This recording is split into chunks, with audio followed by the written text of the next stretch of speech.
Well, both teams are in form. France and Ireland beat New Zealand in the autumn internationals. Ireland looking to take their winning run in internationals into double figures. Jamison Gibson Park at 9. Former New Zealand Maori. In fact, both halfbacks were born in Auckland in New Zealand. One for our Sky New Zealand viewers to keep an eye on our world feed. As Intermac goes quickly, Moefana immediately shows good feet. Here's the hat-trick man from last week, Gabin Villiers.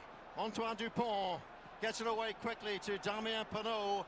An unbelievable 17 touches on the ball for Penaud a week ago. Cameron Walkie, born in this local district of Saint-Denis, a tough upbringing for him, a real talent from the Bordeaux club. And now the human asteroid that is Winnie Antonio goes. Great start from France, and it's Intermac inside to his little mate on the shoulder at Toulouse. 1-2. Dupont gets the try.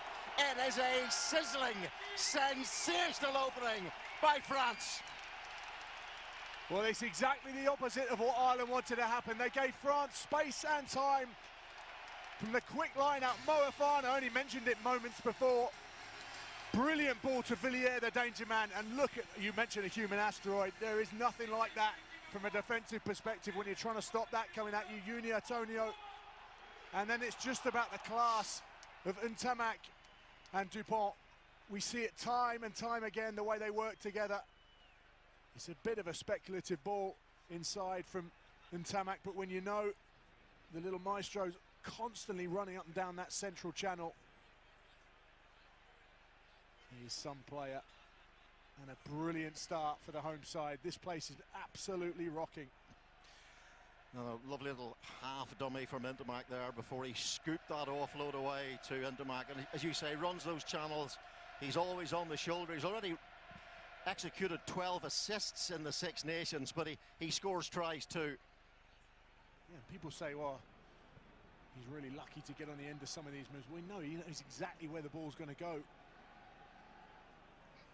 Melvin Jaminet, if he lands this one, he passes 100 points for France. Was superb against New Zealand, 8 from 8 in that game. Under a fair bit of pressure, and there's no more pressure than a Six Nations match of this magnitude.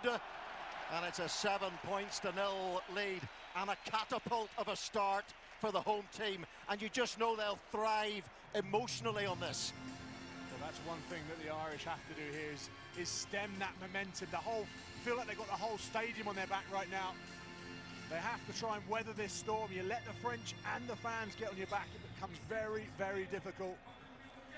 Joey Carberry with the restart is at very little rugby. He had elbow surgery on the 12th of December, injured his elbow against Wasps in the Champions Cup, and he's only played 18 minutes of rugby since then.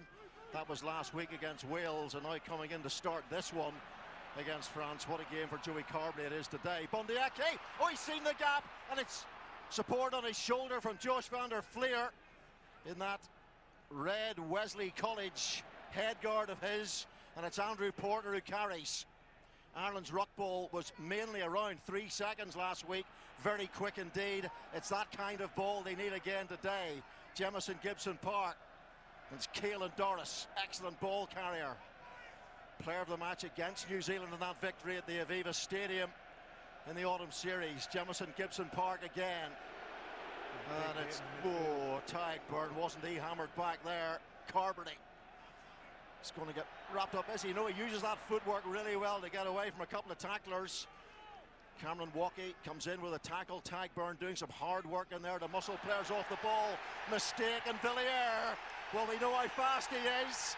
And they're on the chase after this one. Ireland are favourites to get back there through Gibson Park, who did well. Jaminet was on him like a flash. Inside. Jaminet did brilliantly as well.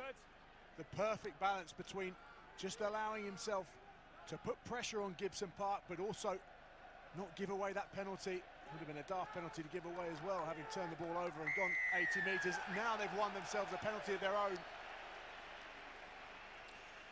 Well, it was James Ryan who carried the ball in, and well, Gabin Villiers, I met Sean Edwards in the lift last week before the Italian game, and he said that Villiers is one of the most enthusiastic and courageous defenders that he's ever worked with.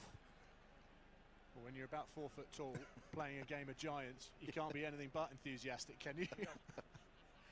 Certainly helps. It's a poor turnover though from Ireland. They had to try and build some pressure, build through those phases. Managed to earn themselves a penalty there.